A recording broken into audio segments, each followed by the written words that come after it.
नमस्कार, स्वराज एक्सप्रेस पर खेती किसानी और ग्रामीण भारत की ताजा तरीन खबरें लेकर मैं रितिका शर्मा हाजिर हूं। चलिए बुलेटिन की शुरुआत करते हैं हेडलाइंस के साथ। महाराष्ट्र में दूध किसानों ने खोला सरकार के खिलाफ मोर्चा, सड़कों पर दूध फेंक कर किया प्रदर्शन। सरकार के सामने रखी दूध की कीमत बढ़ाने समेत कई मांगे। पंजाब में जारी है केंद्र के अध्यादेशों के खिलाफ किसानों का प्रदर्शन। अमृतसर में सड़क पर उतरे किसान, केंद्र से की अध्यादेश वापस लेने की मांग। राजस्थान के सीकर में दिखा वयस्क टिड्डियों का झुंड। टिड्डी नियंत्रण के सरकारी दावों पर उठे सवाल। डब्ल्यूएमओ ने टिड्डियों को बताया खाद्यान्न और कृषि सुरक्षा के लिए गंभीर खतरा। और पंजाब हरियाणा हाई कोर्ट का राज्य सरकारों को नोटिस। मक्के और सूरजमुखी की एमएसपी पर खरीद ना होने को लेकर मांगा जवाब। किसानों ने दायर की थी कोर्ट में याचिका।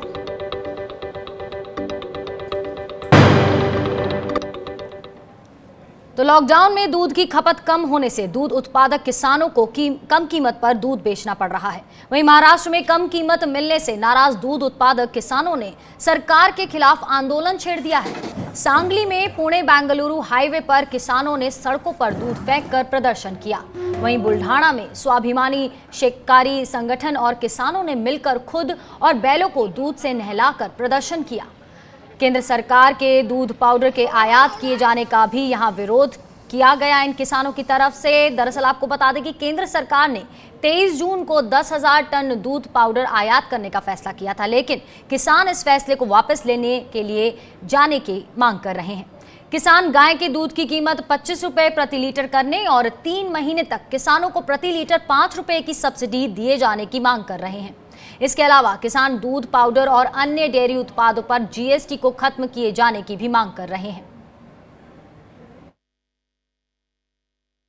हमारी राज्य सरकार से निवेदन है, केंद्र सरकार से निवेदन है कि राज्य सरकार ने हमको प्रति लीटर 5 रुपये अनुदान देना चाहिए और केंद्र सरकार ने जो दूध पाउडर आयात करने का निर्णय लिया वो रद्द करना चाहिए और दूध की पाउडर एक्सपोर्ट करने के लिए उसको अनुदान देना चाहिए और दूध के जो प्रोडक्ट है उसके ऊपर का जीएसटी रद्द करना चाहिए। ये हमारी डिमांड है।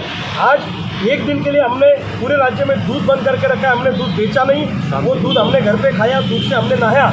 लेकिन आगे चल के अगर राज्य और केंद्र सरकार ने दूध उत्पादक किसानों को मदद नहीं की तो हम आगे चल के पूरे देश का भी दूध बंद करने के लिए आगे पीछे नहीं करेंगे। फिर हम कोई सोशल डिस्टेंसिंग नहीं मानेंगे, हम कोई कोरोना नहीं मानेंगे, हम कोई लॉकडाउन नहीं मानेंगे। तो सड़कों पर यहां दूध फेंककर दूध किसानों ने किया आंदोलन और इस मुद्दे पर ज्यादा बातचीत के लिए हमारे साथ जुड़ गए हैं स्वाभिमानी क्षेत्रकारी संगठन के अध्यक्ष राजू शेट्टी। राजू जी, बहुत बहुत स्वागत है आपका। सर, सबसे पहले तो यही जानना चाहेंगे कि जो कुछ मांगे आप किसानों की तरफ से, दूध किसानों की तरफ से सामने रखी गई हैं, अब तक उस पर क्या कुछ जवाब आपको मिला है? आज दुग्ध विकास मंत्री के साथ एक बैठक हो गई।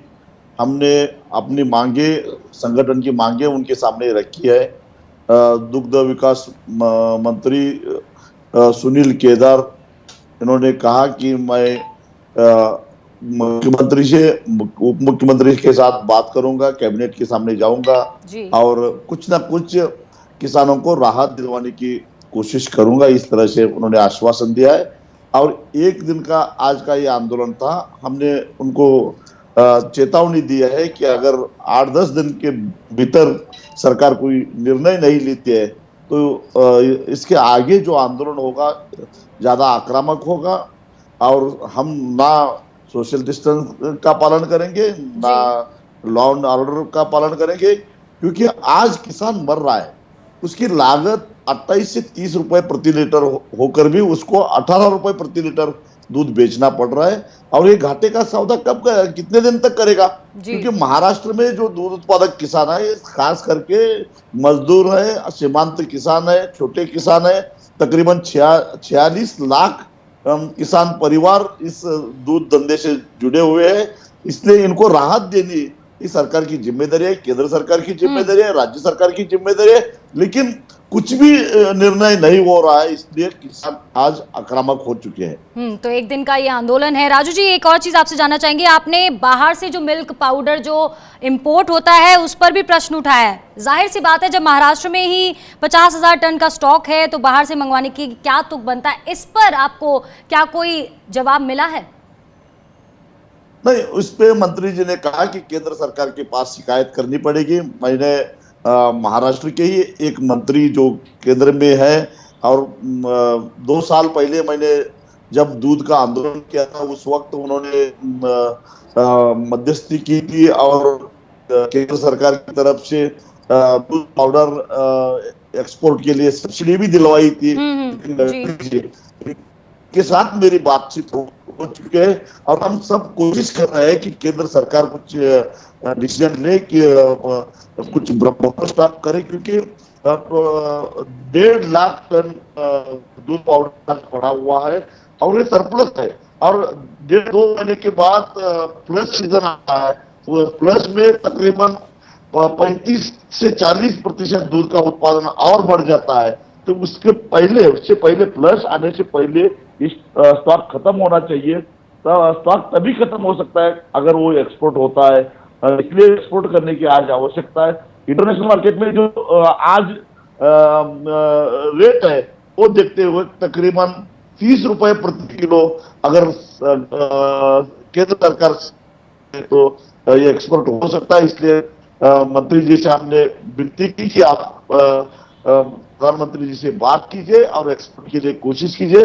साथ ही साथ दूध की खपत कम हो चुकी है, जो उपभोक्ता है उनके पास भी पैसा नहीं है, इसलिए हमने एक उनको सजेशन दिया है, एक सलाह दी है कि अगर जो मिल्क प्रोडक्ट पर जो जीएसटी है वो अगर हटा देते हैं, कीमतें कम हो जाती है, रबड़ी की कीमतें कम हो जाएगी, दूध पाउडर की कीमतें कम हो जाएगी और उसका खपत बढ़ जाएगी। उसका खपत बढ़ जाने से उसमें जो करोड़ों रुपए आज अटक चुके हैं वो आ जाएंगे, कुछ न कुछ राहत इसको मिलेगी और दूध उत्पादक किसानों को भी मिलेगी। यही सुझाव हमने दिया है। तो केंद्र सरकार के कानों तक आप अपनी आवाज पहुंचाना चाहते हैं, तो आपको क्या लगता है कि कब तक ये बातें केंद्र सरकार तक पहुंचेंगी और वहां से जवाब आएगा? क्योंकि यहाँ आपका भी इंटरेस्ट जरूरी है और साथ ही साथ कंज्यूमर्स का भी, जो लोग दूध का इस्तेमाल करते हैं वो कंज्यूमर्स का इंटरेस्ट, साथ ही साथ आप दूध किसानों का भी इंटरेस्ट बहुत यहाँ पे बैठाना जरूरी है। तो कब तक हो सकता है कि केंद्र सरकार की तरफ से जवाब सामने आ जाए? क्या उम्मीद है आपको? केंद्र सरकार तो मुझे ऐसा लग रहा है कि गूंगी भी है और भी है, सुन भी नहीं रही है और कुछ बोल भी नहीं रही है, क्योंकि इतना आक्रोश है किसानों का, लेकिन ना कुछ प्रकार का कोई बोल रहा है, ना किसान कोई उनके पार्टी के नेता बोल रहे हैं। वहाँ उत्पादक किसान आंदोलन कर रहे हैं, बाकी अनेक राज्यों में किसान आंदोलन कर रहे हैं, लेकिन कोई भी नेता बोलने के लिए तैयार नहीं है। और आश्चर्य की बात है कि महाराष्ट्र में बीजेपी है वो राज्य सरकार आंदोलन कर रहे हैं। हाँ, ठीक है, करेंगे आंदोलन, लेकिन राज्य और केंद्र सरकार के खिलाफ करेंगे, क्योंकि महाराष्ट्र के सरकार को समर्थन करते हैं। लेकिन आज हमारा आंदोलन राज्य सरकार के खिलाफ है, केंद्र सरकार के खिलाफ। ये सवाल पूछने की क्यों आप दूध पाउडर आयात किया, क्यों निर्यात के लिए सब्सिडी नहीं दे रहे हैं, क्यों ना आप जीएसटी नहीं हटाते हैं? लॉकडाउन किसने किया है? लॉकडाउन केंद्र सरकार ने किया है और लॉकडाउन दूध की खपत 40% घाटा हो चुका है। तो इसकी जिम्मेदारी केंद्र सरकार बिल्कुल। तो यहाँ पर अपनी सभी मांगों का जवाब आप राज्य सरकार और केंद्र सरकार दोनों से मांगते हुए, और ये आज एक दिन का प्रदर्शन यहाँ पर किया गया था। तस्वीरों में हम देख सकते हैं कि सड़कों पर किस तरह दूध फेंककर यहाँ दूध किसानों ने प्रदर्शन किया। बहुत बहुत शुक्रिया राजू शेट्टी जी हमारे साथ जुड़ने के लिए। बढ़ते हैं आगे। भारत में टिड्डियों का प्रकोप लगातार बना हुआ है। केंद्रीय कृषि मंत्रालय के मुताबिक अभी राजस्थान के जैसलमेर, बाड़मेर, जोधपुर, बीकानेर, चुरू, साथ ही साथ अजमेर, सीकर, पाली और उत्तर प्रदेश के कुछ जिलों में आवश्यक गुलाबी टिड्डियां और पीली टिड्डियां देखी जा रही हैं। और ये तस्वीरें सीकर जिले की हैं जो हम आपको दिखा रहे हैं। यहाँ पीले रंग की टिड्डी दल ने हमला किया है। इस बीच आपको बता दें, झुंझुनू जिले में टिड्डियों की ब्रीडिंग ने आने वाले समय में इसके खतरे को और बढ़ा दिया है। टिड्डी हमले से परेशान किसानों ने टिड्डी नियंत्रण के सरकारी दावों पर सवाल उठाया है। उनका कहना है कि दिन में टिड्डी नियंत्रण के लिए प्रशासन की कोई तैयारी नहीं है। अगर रात में कहीं टिड्डियां बैठती हैं तो कुछ जगह पर प्रशासन रोकथाम करता है, बाकी जगहों पर वो फसलों को नुकसान पहुंचाती रहती हैं। और वहीं राजस्थान के पाली जिले में भी टिड्डियों ने किसानों की मुश्किलें बढ़ा दी हैं। हम आपको दिखाते हैं पाली जिले की ये तस्वीरें, जिसे यहीं के एक किसान ने हमें भेजा है। इन तस्वीरों में आप देख सकते हैं कि कैसे किसान थाली बजाकर अपने खेतों से टिड्डियों को भगा रहे हैं। बहुत ही ज्यादा टिड्डी का अटैक हो रखा है यहाँ पे। मूंग की फसल है जो देख लो, पूरे खेत को खाली कर दिया है। हम किसको सूचित करें? यहाँ ना तो कोई विभाग का कर्मचारी है, ना यहाँ के स्थानीय नेता लोग जो सूद ले रहे हैं कि यहाँ किसानों की क्या कंडीशन हो रखी है। सभी नेता वाड़ाबंदी में पैक हो रखे हैं, पर किसान के लिए कोई कुछ नहीं कर रहा है। ना विभाग कर्मचारियों की कमी को पूरी कर रहा है, ना टिड्डी के ऊपर नियंत्रण कर रहा है। कहाँ सरकार है, कहाँ पर इस चीज का सवाल है कि 1 साल से टिड्डी का अटैक हो रहा है पर कुछ भी नियंत्रण नहीं हो रहा है। अब यह बताओ किसान जिए या मरे। ना तो यहाँ कृषि प्रयोगशाला के गांव में पूरी तहसील जैतार ने जो खाली पड़ी है, यहाँ नहीं है कोई भी कृषि प्रयोगशाला। और इसी बीच आपको बता दें कि वर्ल्ड मेट्रोलॉजिकल ऑर्गेनाइजेशन ने भी रेगिस्तानी टिड्डियों से होने वाले नुकसान को लेकर गंभीर चेतावनी जारी की है।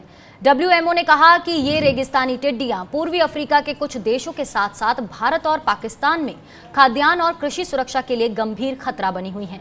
WMO ने इसके लिए जलवायु परिवर्तन को जिम्मेदार बताया है। इसमें हिंद महासागर के गर्म होने, यहाँ से लगातार शक्तिशाली चक्रवात उठने और आसपास के रेगिस्तानी इलाकों में भारी बारिश होने जैसे प्रमुख कारण शामिल हैं। इन सबसे टिड्डियों को ब्रीडिंग करने, विकसित होने और हवाओं के साथ दूर तक फैलने के लिए अनुकूल माहौल मिलता है। बढ़ते हैं आगे। केंद्र सरकार के कृषि से जुड़े अध्यादेशों के खिलाफ पंजाब के किसानों का प्रदर्शन जारी है। अमृतसर में किसानों ने सड़क पर उतरकर अध्यादेशों के खिलाफ प्रदर्शन किया और केंद्र सरकार से अध्यादेश वापस लेने की मांग की। सोमवार को पंजाब, हरियाणा और राजस्थान के किसानों ने ट्रैक्टर ट्रॉली के साथ रैली निकालकर प्रदर्शन किया और प्रधानमंत्री के नाम ज्ञापन सौंपा था। प्रदेश के जो MPs हैं, जहां केंद्रीय मंत्री हैं, उनके घरों के आज हम घेराव डाल रहे हैं। जो 3 ऑर्डिनेंस मोदी सरकार ने 3 जून को लागू किए हैं और वो 5 जून को राष्ट्रपति ने जिसके ऊपर साइन किए हैं, उसका जो पहला ऑर्डिनेंस है वो जरूरी वस्तुओं का अधिनियम है जो लाया गया है। उसके साथ जितने भी शहरी है, जो ग्रामीण मजदूर है, खेत मजदूर है, अगर वो बाजार में वस्तुएं खरीदेंगे उनको बहुत महंगे भाव मिलेंगे। एग्जाम्पल जो आप देख सकते हैं, MP है, गुजरात है, वहां प्याज बहुत सस्ते दाम बिके, हमें 100 रुपये किलो मिले। दूसरे जो अधिनियम है वो बहुत ज्यादा दुश्वारी पैदा करने वाले हैं। उसके साथ जो पंजाब का मंडी बोर्ड है, जो मार्केट कमेटी बोर्ड्स है, जो मंडी बोर्ड्स है, वो भंग हो जाएंगे और उसका निजीकरण हो जाएगा, प्राइवेट हाथों में चल जाएगी। वहीं केंद्र के अध्यादेशों के खिलाफ किसानों के प्रदर्शन के बाद इस मुद्दे पर सियासत तेज हो गई है। प्रदेश के मुख्यमंत्री अमरिंदर सिंह ने शिरोमणि अकाली दल के अध्यक्ष सुखबीर सिंह बादल पर घड़ियाली आंसू बहाने का आरोप लगाया है। उन्होंने कहा कि सुखबीर बादल किसानों की खराब हालत के लिए घड़ियाली आंसू बहाना बंद करें, क्योंकि उनकी पार्टी के सहयोग से आए केंद्र के अध्यादेशों से तो किसानों का अस्तित्व ही खतरे में पड़ गया है। CM अमरिंदर सिंह ने केंद्र के अध्यादेशों को MSP व्यवस्था के खात्मे की दिशा में पहला कदम बताया है। केंद्र सरकार ने जून में मंडी एक्ट को मंडी परिसर तक सीमित करने का अध्यादेश पास किया है। किसान इसे मंडी व्यवस्था और न्यूनतम समर्थन मूल्य खत्म करने के कदम तौर पर देख रहे हैं। बढ़ते आगे। हरियाणा में कपास की खेती करने वाले किसानों के लिए प्रधानमंत्री फसल बीमा योजना का लाभ लेना अब महंगा हो गया है। प्रदेश की मनोहर लाल खट्टर सरकार के कपास के फसल बीमा प्रीमियम पर किसानों को मिलने वाली अतिरिक्त सब्सिडी को बंद कर दिया गया है। कपास के लिए किसानों को फसल बीमा राशि का 5% प्रीमियम के तौर पर देना होता है और इसमें राज्य सरकार पहले 3% की सब्सिडी देती थी, लेकिन अब किसानों को पूरा 5% प्रीमियम ही चुकाना पड़ेगा। आंकड़ों से समझें तो 1 एकड़ कपास की फसल के लिए 33,000 रुपए का बीमा होता है और इसके लिए बीमित राशि का 17% प्रीमियम बनता है, जो लगभग 5,659 रुपए बनता है। वहीं इसमें किसानों को पहले प्रति एकड़ बीमित राशि जो है उसका 2% यानी 660 रुपए प्रीमियम देना पड़ता था, लेकिन अब 5% के हिसाब से 1,650 रुपए देने पड़ेंगे। इससे हरियाणा सरकार को प्रति एकड़ लगभग 1,000 रुपए की सब्सिडी की बचत हो जाएगी। पीएम फसल बीमा योजना के तहत खरीफ की फसल के लिए किसानों को बीमित राशि का 2%, रबी फसलों के लिए 1.5% और कपास जैसी नकदी फसलों पर 5% प्रीमियम देना होता है और इसके बाद प्रीमियम का बाकी हिस्सा सब्सिडी के तौर पर केंद्र और राज्य सरकारें मिलकर भुगतान करती हैं। लेकिन जिस तरह से हरियाणा सरकार ने इस मुश्किल वक्त में कपास किसानों की मदद से अपना हाथ पीछे खींचा है, वो सवाल खड़े करने वाला है, वो भी ऐसे वक्त में जब किसानों का फसल बीमा योजना से मोह भंग देखा जा रहा है।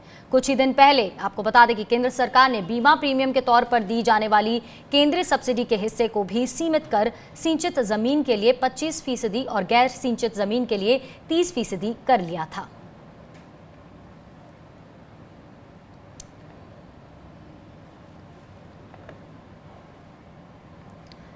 और इस मामले में ज्यादा बातचीत के लिए हमारे साथ जुड़ गए हैं स्वामीनाथन संघर्ष समिति के अध्यक्ष विकल्प पाचर जी।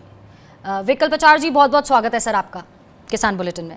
सर, सबसे पहले तो आपसे यही जानना चाहेंगे कि जो नकदी फसल पर किसान का प्रीमियम का हिस्सा था जो 5% था, 5% था, जिस पर हरियाणा सरकार 3% सब्सिडी देती थी, उसे वापस ले लिया गया। ऐसे समय में ये फैसला क्यों सामने आया? आपको क्यों लगता है कि ऐसा फैसला ये लिया गया है और इस वक्त जबकि अभी किसानों को ज्यादा मदद की जरूरत है?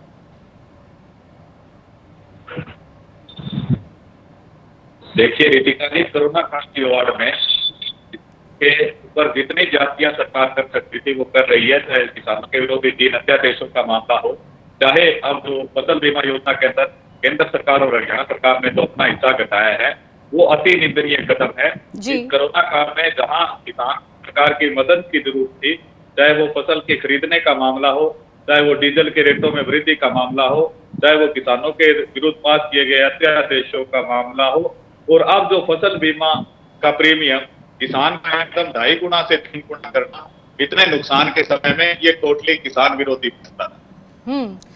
सर, तो क्या ये जो भी भार इस समय किसानों पर पड़ा है, क्या किसान इस पूरे खेल को समझ पा रहे हैं, इस पूरे गणित को समझ पा रहे हैं कि अब 1,000 उनको ज्यादा ये देना पड़ेगा प्रीमियम? इसका थोड़ा आपसे भी गणित समझना चाहूंगी मैं।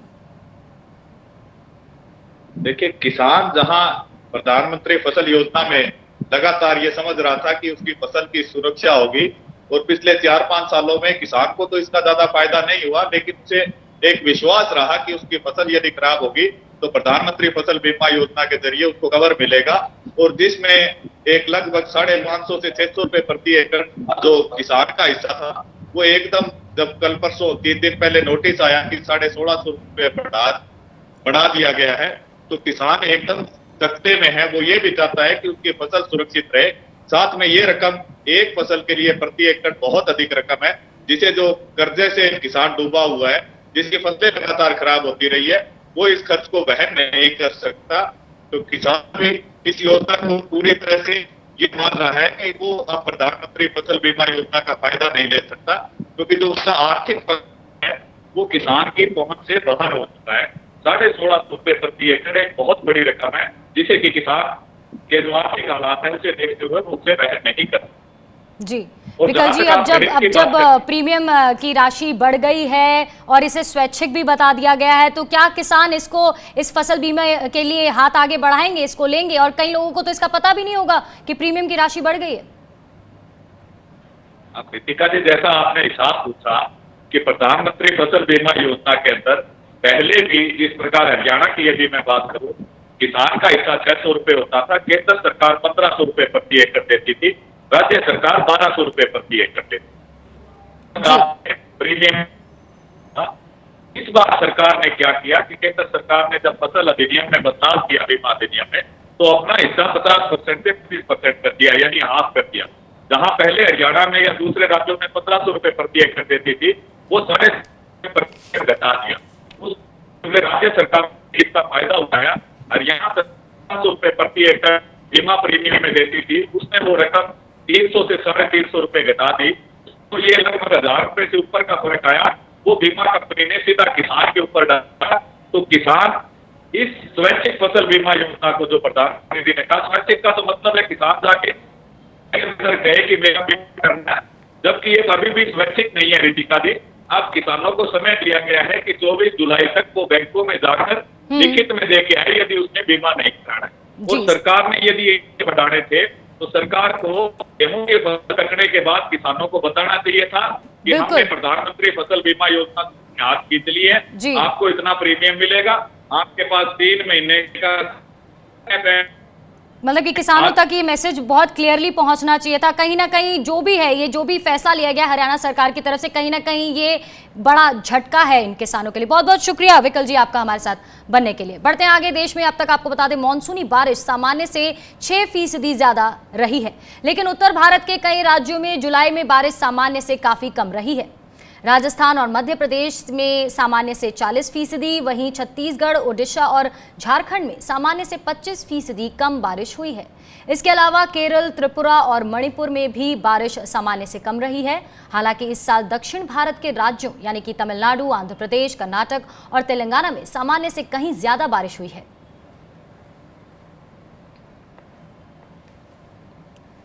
वहीं मध्य प्रदेश में जुलाई में सामान्य के मुकाबले 40% कम बारिश हुई है और इसका असर धान की रोपाई पर पड़ा है। सिंगरौली जिले में 10 दिन से बारिश ना होने से किसानों को धान सूखने का डर सता रहा है।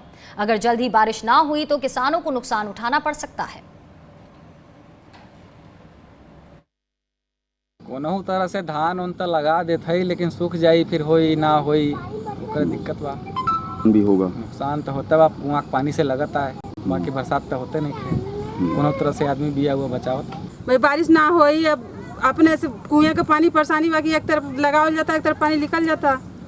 बारिश सबसे ज़्यादा परेशानी करे बा किसानन के। इसमें बिया जो डला लूहो सड़ गल तो हर तरह से किसानन की परेशानी आल बा ने। कोनहू तरह से धान उन त लगा। लेकिन असम और बिहार जैसे राज्यों में कई इलाकों में बाढ़ से बुरी तरह प्रभावित है। वहीं बिहार में निचले इलाकों में रहने वाले लोगों को ऊंचाई वाली जगहों पर जाने के लिए कहा गया है। यहां बाढ़ और लगातार मूसलाधार बारिश का असर खेती किसानी पर पड़ा है। 22 जिलों में करीब 80 लाख हेक्टेयर जमीन पर खड़ी फसलें बर्बाद हो चुकी हैं और बिहार किसान मंच ने बाढ़ में बर्बाद हुई फसलों की क्षतिपूर्ति, किसानों का कर्ज माफ करने, कोरोना और बाढ़ से मारे गए किसानों के परिवारों को 5-5 लाख रुपए मुआवजा देने की मांग की है। बिहार किसान मंच ने मांगे न माने जाने पर 9 अगस्त को किसान आंदोलन की भी चेतावनी दी है। बिहार किसान मंच हम मांग करते हैं कि ऐसी स्थिति में निश्चित रूप से राज्य सरकार ऋण माफ करे, किसानों को फसल सहायता दे, 5 लाख मृतक परिवार को अनुदान या सहायता की राशि दे और फसल क्षतिपूर्ति दे। प्रति हेक्टेयर जो सिंचित भूमि है उसमें कम से कम 25,000 हेक्टेयर करके एकड़ करके वो फसल क्षतिपूर्ति दे। तो कहीं कम तो कहीं ज्यादा बारिश ने किसानों की परेशानी बढ़ा दी है। पंजाब के मानसा में लगातार हो रही बारिश ने कॉटन और धान समेत दूसरी फसलों को काफी नुकसान पहुंचाया है। खेतों में पानी भरने से किसानों को खिलाने वाला चारा भी खराब हो गया है और ऐसे में किसान सरकार से सर्वे कराकर फसल नुकसान का मुआवजा दिए जाने की मांग कर रहे हैं। ਪੰਜਾਬ ਦੇ ਵਿੱਚ ਲਗਾਤਾਰ ਪੈ ਰਹੀ ਬਾਰਿਸ਼ ਦੇ ਕਾਰਨ ਨੀਵੇਂ ਇਲਾਕਿਆਂ ਦੇ ਵਿੱਚ ਪਾਣੀ ਭਰ ਗਿਆ ਹੈ ਅਤੇ ਨਰਮੇ ਦੀ ਫਸਲ ਬਰਬਾਦ ਹੋ ਗਈ ਹੈ। ਹਰੇ ਚਾਰੇ ਬਰਬਾਦ ਹੋ ਗਏ ਹਨ। ਸਬਜ਼ੀਆਂ ਵੀ ਪਾਣੀ ਦੇ ਵਿੱਚ ਡੁੱਬ ਗਈਆਂ ਹਨ। ਮੰਗ ਕਰਦੇ ਹਾਂ ਸਰਕਾਰ ਤੋਂ ਕਿ ਸਰਕਾਰ ਗਿਰਦਾਵਰੀ ਕਰਾ ਕੇ ਕਿਸਾਨਾਂ ਨੂੰ ਮੁਆਵਜ਼ਾ ਦਿੱਤਾ ਜਾਵੇ। वहीं पंजाब हरियाणा कोर्ट ने एमएसपी पर खरीद न होने को लेकर पंजाब और हरियाणा सरकार को नोटिस जारी कर जवाब मांगा है। दरअसल राज्य में सूरजमुखी और मक्का की खरीद न होने को लेकर किसानों ने कोर्ट में याचिका दायर की थी।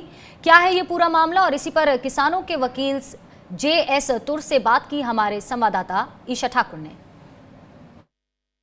भले ही केंद्र सरकार ये तर्क दे कि वो MSP से पीछे नहीं हटेगी, लेकिन असल में सच्चाई ये है कि जो खेतों में फसलें लगी हैं उन फसलों को भी MSP में सरकारें खरीद नहीं रही है। अब मामला हाई कोर्ट तक दोबारा पहुंच चुका है। इस वक्त हमारे साथ किसानों के वकील JS तुर जी हैं, इनसे जानेंगे कि जो अर्जी है उसमें क्या कुछ कहा गया है। सर, जो नई जो एप्लीकेशन लगाई है हाई कोर्ट में उसमें किसानों ने क्या कुछ कहा है? किसानों का कहना ये है कि जो सनफ्लावर है उसकी MSP 5800 रुपये है, लेकिन पंजाब में वो 3000 रुपये बिक रहा है। तो किसान को अगर 1 क्विंटल के मगर 2000 का घाटा पड़ रहा है तो कैसे जिएगा वो। और ऐसे ही मक्की है, जो मक्का उसकी जो MSP है वो 1800 रुपये है, लेकिन वो हरियाणा में 1000 रुपये बिक रही है और पंजाब में 700-800 रुपये बिक रही है। इसीलिए किसानों ने ये एप्लीकेशन डाली है कि हमारे साथ ये बहुत ज़्यादती हो रही है, हमारा तो खर्चा भी पूरा नहीं हो रहा है इस पर, और अगर इसमें सरकार ने कुछ ना किया तो हम कहाँ जाएंगे। लेकिन सरकार तो कुछ कर नहीं रही। 1914 से ये केस चल रहा है और हर बार सरकार कोर्ट में आके कोई ना कोई वादा कर जाती है कि हम ये करेंगे, हम वो करेंगे। हम सेंट्रल गवर्नमेंट को कह रहे हैं, सेंट्रल गवर्नमेंट कह रही है, हम स्टेट गवर्नमेंट को कह रहे हैं, एक दूसरे के बाल इधर उधर फेंक रहे हैं, करने को कोई तैयार नहीं है। सर, एप्लीकेशन में क्या कुछ रहा है, कोर्ट ने क्या कुछ आदेश दिए? कोर्ट ने जब उनसे पूछा, स्टेट से पूछा, हरियाणा स्टेट से और पंजाब स्टेट से, तो उन्होंने कहा कि हम इसकी रिप्लाई फाइल करेंगे। तो उन पहले तो वो कोर्ट, क्योंकि ये केस 31 अक्टूबर को लगा हुआ है, तो पहले तो कोर्ट ने कहा कि हम उसी दिन सुनेंगे। फिर मैंने कहा ये तो सीज़न ओवर हो जाएगा, जब तक तो कोई फ़ायदा नहीं होगा इस एप्लीकेशन को। तो फिर उन्होंने 26/8 की डेट डाली है और उनको बोला है कि आप आज का रिप्लाई फाइल करें। ये दोनों सरकारें ये कह रही हैं, हरियाणा तो कह रहा है मक्की हमारी मंडी में आती ही नहीं है, लेकिन हमने कोर्ट में जो डॉक्यूमेंट्स पेश किए तो उसमें ये निकल के सामने आया कि 1 साल में 3 लाख क्विंटल मक्की हरियाणा में आई, मार्केट में आई। और एफिडेविट हरियाणा सरकार का ये है कि मक्की तो हमारी मार्केट में आई नहीं है। हमने उस पर कंटेम्प्ट ऑफ पिटीशन भी डाल रखी है कि कोर्ट में झूठ बोल रहे हैं। दूसरी बात जो है पंजाब की, ये कह रहे हैं कि पंजाब सरकार कह रही है कि हम मक्की को क्या करेंगे। तो सेंट्रल गवर्नमेंट कह रही है कि इसको तो आप PDS में दे दो, राशन कार्डों पर दे दो। हरियाणा पंजाब सरकार कह रही है हम नहीं ऐसे कर पा रहे कि हमें तो मक्की की ज़रूरत ही नहीं है। मक्की की हरियाणा भी कह रहा है, पंजाब भी कह रहा है कि मक्की की कोई ज़रूरत नहीं है। दूसरी तरफ ये है कि सेंट्रल गवर्नमेंट ने टेंडर दिए हैं, 5 लाख टन मक्की बाहर से मंगवाई जा रही है। यहाँ कह रहे हैं कि मक्की फालतू है, हमें ज़रूरत नहीं है, और बाहर से मंगवा रहे हैं। किस रेट पर मंगवा रहे हैं? 3600 रुपये क्विंटल पर मंगवा रहे हैं। यहाँ पर 1800 क्विंटल उसकी MSP है, लेकिन बाहर से जो आ रही है वो 3800 रुपये क्विंटल आ रही है। तो ऐसा है धोखा, कोर्ट को भी दे रहे हैं, लोगों को भी दे रहे हैं। जो एप्लीकेशन किसानों ने हाई कोर्ट में लगाई थी उसमें जवाब दाखिल करने की तारीख 26 अगस्त तय की गई है। तो ऐसे में पंजाब हरियाणा सरकारों को अपना जवाब 26 तारीख को दाखिल करना होगा। बहरहाल देखना होगा कि कोर्ट की तरफ से इस पूरे मामले में क्या कुछ रुख अपनाया जाता है। कैमरामैन शरद के साथ स्वराज एक्सप्रेस के लिए चंडीगढ़ से ईशा ठाकुर। चलिए फिर किसान बुलेटिन में आज इतना ही। आप बने रहिए स्वराज एक्सप्रेस के साथ। नमस्कार।